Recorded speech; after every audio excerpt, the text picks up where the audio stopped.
कि नरेंद्र मोदी जी और उनकी सरकार ने साम दाम दंड भेद इस्तेमाल करके राहुल गांधी को संसद से निकाल दिया है। इस शख्स की नादानी से देश बिक रहा है, लोकतंत्र मटिया मेट हो रहा है, संविधान को कुचला जा रहा है। एक ऐसी आवाज जो आपके लिए संसद में बोल रही थी, कसूर क्या था? उन्होंने प्रधानमंत्री जी के भ्रष्टाचारी मित्रों के खिलाफ आवाज उठाई। उन्होंने पूछा कि 20,000 करोड़ रुपया कहां से आया? उसका जवाब प्रधानमंत्री जी को देना पड़ेगा। अगर प्रधानमंत्री जी इतना कहने से आप राहुल गांधी जी की सदस्यता ले लेंगे तो हम तमाम सांसद तैयार हैं, ले लीजिए हमारी सदस्यता, लेकिन हम रुकने वाले नहीं हैं, हम झुकने वाले नहीं हैं, हम मुसलसल बोलते रहेंगे। आज भारतीय जनता पार्टी के लोग खड़े होकर के राहुल गांधी माफी मांगो के नारे शुरू कर देते थे। किस बात की माफी? अरे भाजपाइयों, माफी तो आपको मांगनी चाहिए। 15 लाख के झूठे जुमले के लिए माफी मांगो, बढ़ती हुई महंगाई के लिए माफी मांगो, अच्छे दिन के झूठे वादों के लिए माफी मांगो, लोकतंत्र को कुचलने के लिए माफी मांगो, महंगाई के खिलाफ माफी मांगो, 400 का सिलेंडर 1100 रुपए करने के लिए माफी मांगो, 58 रुपए का पेट्रोल 100 रुपए का करने के लिए माफी मांगो, हिंदू को मुसलमान से लड़ाने के लिए माफी मांगो, सिख को ईसाई से लड़ाने के लिए माफी मांगो।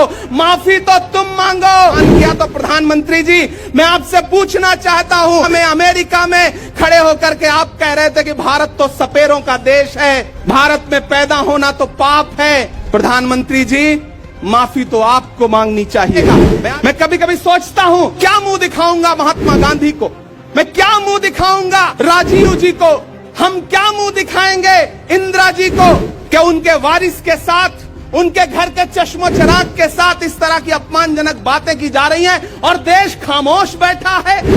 उस शख्स ने क्या गुनाह किया? क्या कसूर है उनका?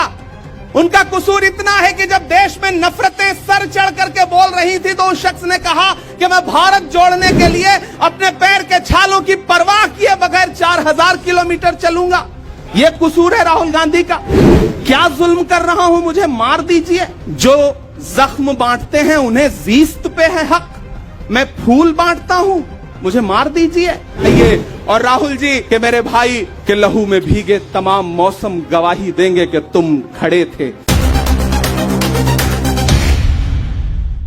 कहा गया है सुना गया है कोई न बोले, कहा गया है सुना गया है कोई न बोले, ज़बां दराजों को मशवरा है कोई न बोले, अजीब लुकनत पसंद हाकिम से वास्ता है, अजीब लुकनत पसंद हाकिम से वास्ता है, जो चाहता है जो सोचता है कोई न बोले। हमारी दाईं तरफ इस सदी का सबसे बड़ा फकीर सोया हुआ है। मैं उनकी समाधि से बिल्कुल करीब खड़ा होकर के संकल्प सत्याग्रह में मेरी आंखों के सामने तपती दोपहरी में बड़ी तादाद में मौजूद कांग्रेस पार्टी के सिपाहियों को सलाम करता हूं। नवरात्रि चल रही है, रमजान चल रहा है, मैं रोजे की हालत में हूं। आप तमाम साथी ऐसे होंगे जिन्होंने नवरात्रि के व्रत रखे होंगे और इस पवित्र सप्ताह के बीच में हम खड़े हैं एक हाकिम की सनक के से उपजे हुए एक फैसले के खिलाफ। दोस्तों, भारत के लोकतंत्र के लिए एक मुश्किल लम्हा है ये। याद करिए, जब हाकिम की सनक की वजह से आप लाइनों में लग करके अपने पैसे बदलवाने के लिए बैंकों के साथियों से विनती कर रहे थे, चरौरी मिन्नत कर रहे थे, तब सबसे बड़ी आवाज बन के कौन बोल रहा था? राहुल गांधी। नतीजा क्या निकला?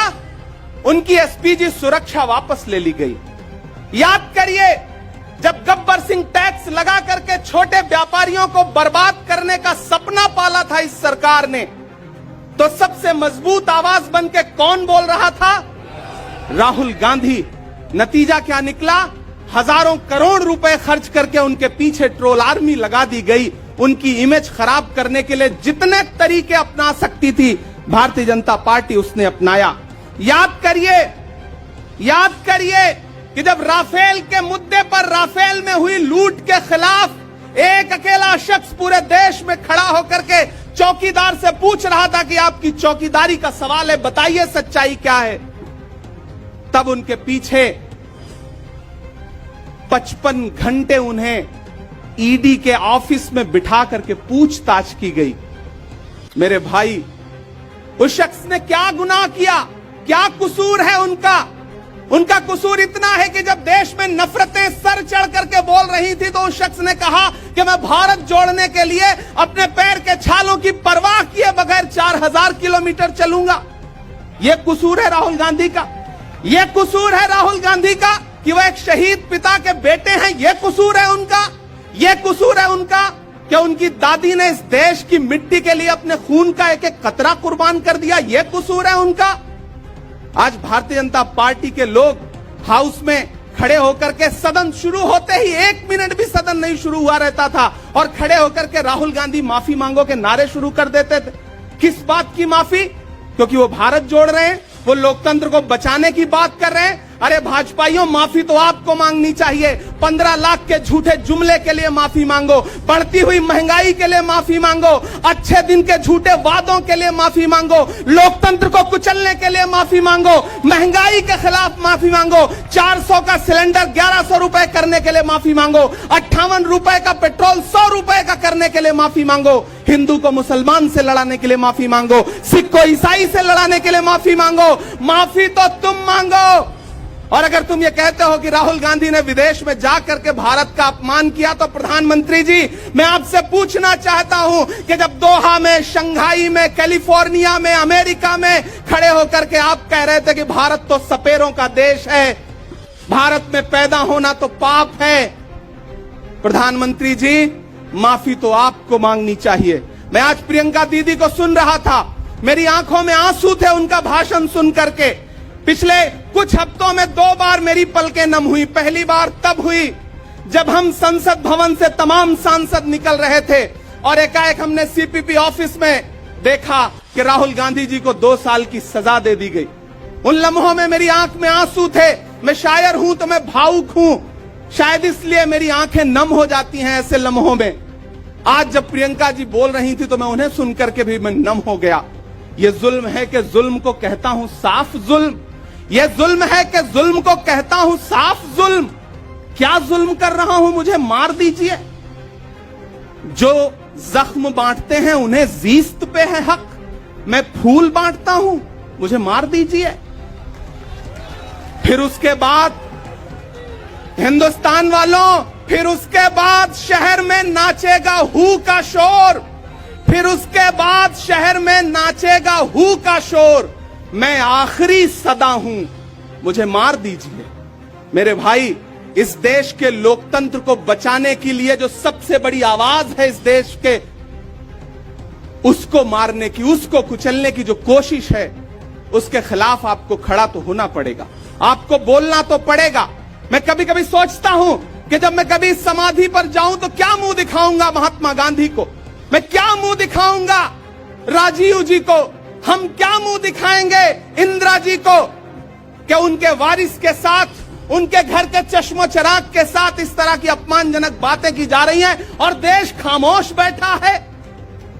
सवाल आपसे है, सवाल यहां बैठे हुए लोगों से नहीं है, सवाल आपसे है जो आप कांग्रेस की मोहब्बत में यहां आए हुए। मैं आपको सलाम करता हूं। मैं जानता हूं आप राहुल गांधी जी से मोहब्बत करते हैं, कांग्रेस पार्टी से मोहब्बत करते हैं, प्रियंका दीदी के सम्मान में आए हुए हैं, खड़गे साहब के सम्मान में आए हुए हैं, मैं जानता हूं। वरना इस तपती दोपहरी में व्रत रख के, रोजा रख करके कौन परेशान होने के लिए आता?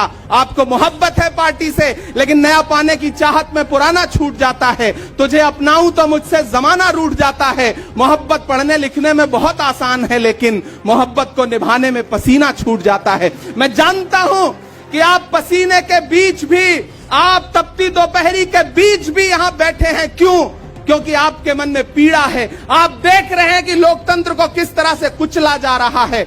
मेरे भाई, ये एक मुश्किल वक्त है। मैं इस मंच पर खड़ा होकर के, गांधी समाधि के इस मंच पर खड़ा होकर के पूरे देश का आह्वान करता हूं कि अब समय राहुल गांधी के सत्याग्रह का नहीं है। अब राहुल गांधी जी से आगे बढ़ करके देश के एक एक व्यक्ति के ऊपर बात आ गई है। एक ऐसी आवाज जो आपके लिए संसद में बोल रही थी। कसूर क्या था? उन्होंने प्रधानमंत्री जी के भ्रष्टाचारी मित्रों के खिलाफ आवाज उठाई। उन्होंने पूछा कि 20,000 करोड़ रुपया कहां से आया अडानी की कंपनियों में। उन्होंने पूछा कि नीरव मोदी ने, ललित मोदी ने मेहुल चौकसी ने जो इस देश को लूटा है, उसका जवाब प्रधानमंत्री जी को देना पड़ेगा।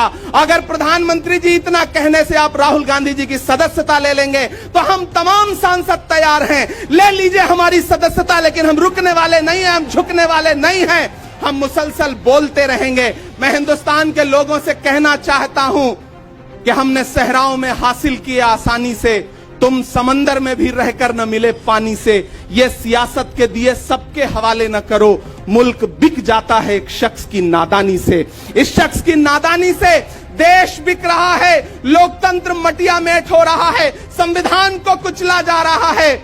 और वो आखिरी सदा जो 7 फरवरी को गूंजी थी पार्लियामेंट में, उसको भी खामोश करने के लिए उसे संसद से निकाल दिया गया है।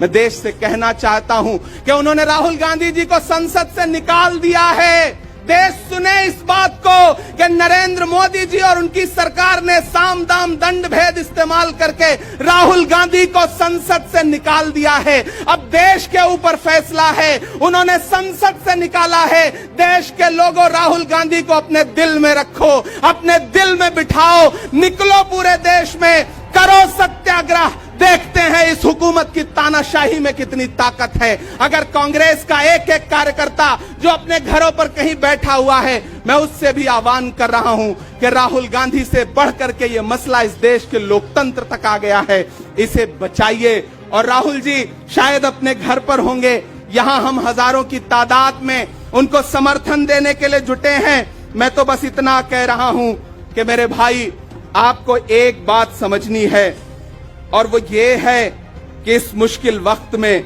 हमें राहुल जी से ये कहना है कि लहू में भीगे तमाम मौसम गवाही देंगे कि तुम खड़े थे। एक आखिरी नज्म सुना करके मैं आपसे विदा लूंगा कि लहू में भीगे तमाम मौसम गवाही देंगे कि तुम खड़े थे। शहर का सूरज गवाही देगा कि जब अंधेरों की कोख से निकलने वाले ये सोचते थे कि कोई जुगनू बचा नहीं है, तो तुम खड़े थे, तुम खड़े थे। तुम्हारी आंखों के ताकचों में जलती मशालों ने नई मनाजिल हमें दिखाई। तुम्हारे भाई, तुम्हारी बहनें, तुम्हारी माएं, तुम्हारी मिट्टी का जर्रा जर्रा गवाही देगा कि तुम खड़े थे।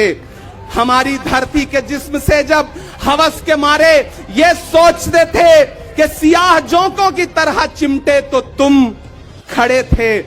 तुम्हारी हिम्मत, तुम्हारी अजमत और इस्तकामत तो वो हिमालय है कि जिसकी चोटी तलक पहुंचना न पहले बस में रहा किसी के, न आने वाले दिनों में होगा।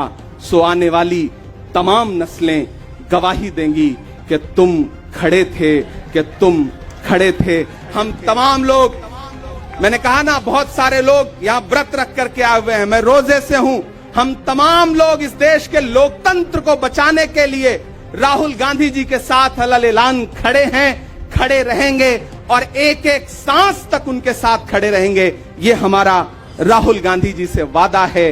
जिसे खौफ नहीं है मुरझाने का, हम उस गुल के साथ खड़े हैं।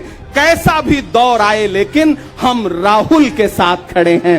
कल भी खुलकर साथ खड़े थे, आज भी खुलकर साथ खड़े हैं। कैसा भी दौर आए, लेकिन हम राहुल के साथ खड़े हैं। शुक्रिया।